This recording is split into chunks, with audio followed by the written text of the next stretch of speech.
Hi guys, welcome to my channel once again. Yeah, in this video I want to make a continuation on my previous video concerning diplomacy in the 21st century. If you can remember from the sequel of the video, diplomacy in the 21st century, towards the ending of the video I mentioned that in my next video I'm going to talk about globalization and its effect on diplomatic practice. So in today's video, that's my concentration. And before I go into the video proper, I would like us to know what globalization is, which I'm all sure that we know one or two things about globalization and what it does to the world. Yeah. Globalization is a term used to describe how trade and technology have made the world to be more connected and interdependent. So looking into my little definition of globalization, I know it entails more than that, but I want to use that to link with diplomacy and how it affects diplomacy, either positively or negatively, and also it can even affect in both ways, positive, negative. So, how does it link?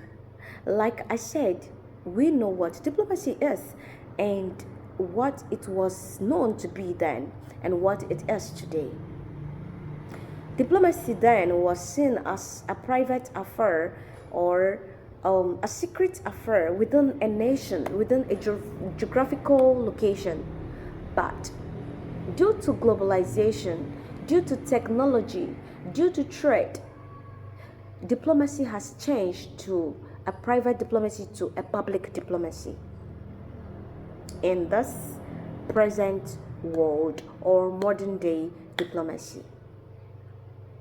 And this does not just happen on its own, it's a work of globalization. As we all know, a country cannot survive on island, and no country can be an island. It cannot survive on isolation. As such, every countries of the world must coexist, must associate with other countries in order to survive, in order to grow, in order to succeed. Globalization has gone beyond economy and has given room or created what we know as global economy. Economy has not now been regarded as a country's economy. Yes, that still exists, but we have what we call global economy, which has to do with every country's economy coming together to make it as one, looking forward, pursuing the success of the world, making the world a better place for survival. Global economy is a logic that has to do with every countries of the world or every member state of the United Nations putting their economy together to build the world's economy for the benefit of everyone.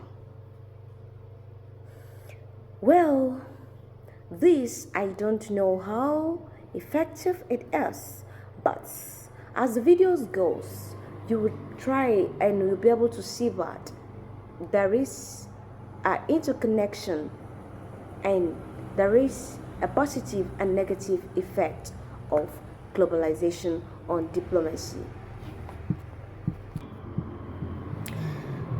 Diplomacy has taken a new shape, just like I said, through globalization. I want to speak on the standing issue, the issue of Iraq and Iran, then that of Russia and Ukraine. We can see that this standing issue is not something that is an independent issue. Why do I say so? Other countries of the world has rise up come in to prevent whatsoever is happening, or to fight against, to be in support or against what is happening.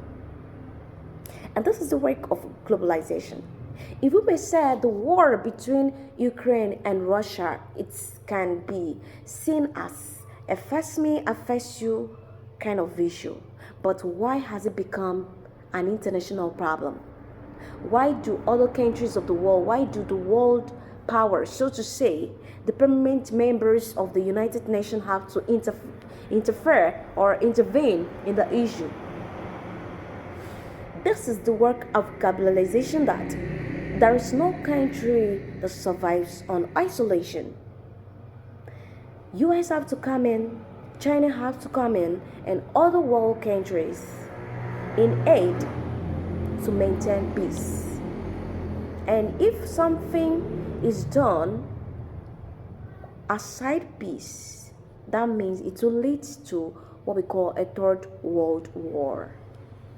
As such, in every power vested on the United Nations as a diplomatic body, their duty is to ensure that they have put in every strategic plans to ensure that there is peace. Otherwise, it will cause a chaos, a world war free, which nobody is ready to face part. And this is the work of globalization. How can now, if it wasn't globalization, how can it now be that a problem of one country become a problem of the other? Because there is a globalization, a one kind of a little global village, making the world looks like one little global village.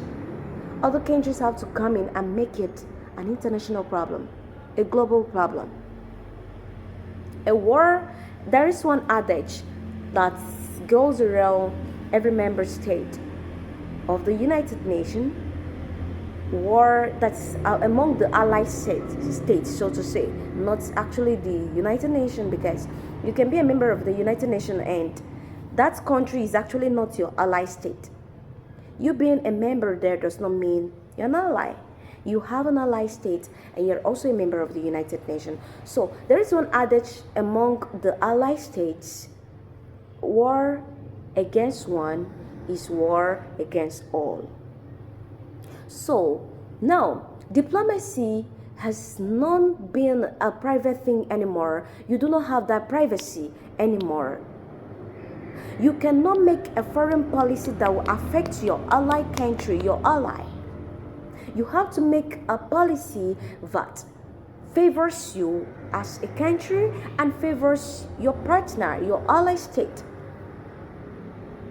for peaceful coexistence. So globalization has made diplomacy at one hand advantageous, at the other end disadvantageous. Because on the norms, your policy should be a self-policy, a policy that should not be known by another country. But now, because of globalization, you cannot make your policy completely private, especially the foreign policy. You must consider your ally members. You must consider the peaceful coexistence of other country member states. And this have become a little bit of problem, because every independent country is no more completely independent. Is interdepending on the other for survival. It's no more isolated.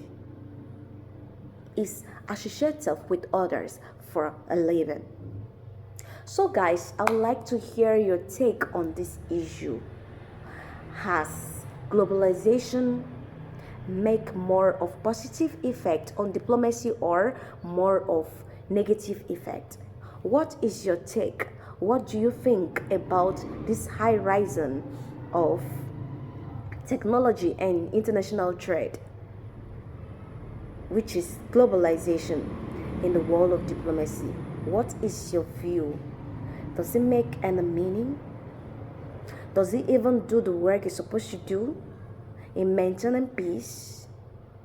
Or does he even have a relative peace? Because I know the world cannot have a complete peace. It's only at a time. But then we can achieve a relative peace. Has diplomacy and globalization been able to achieve that? Or is it having more of the negative than the positive? Thank you. Please drop your comments at the comment section, and I would like to hear your own view of the issue.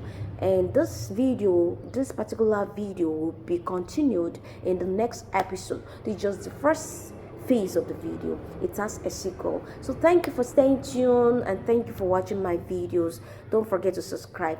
God bless you. Have a peaceful day. Bye.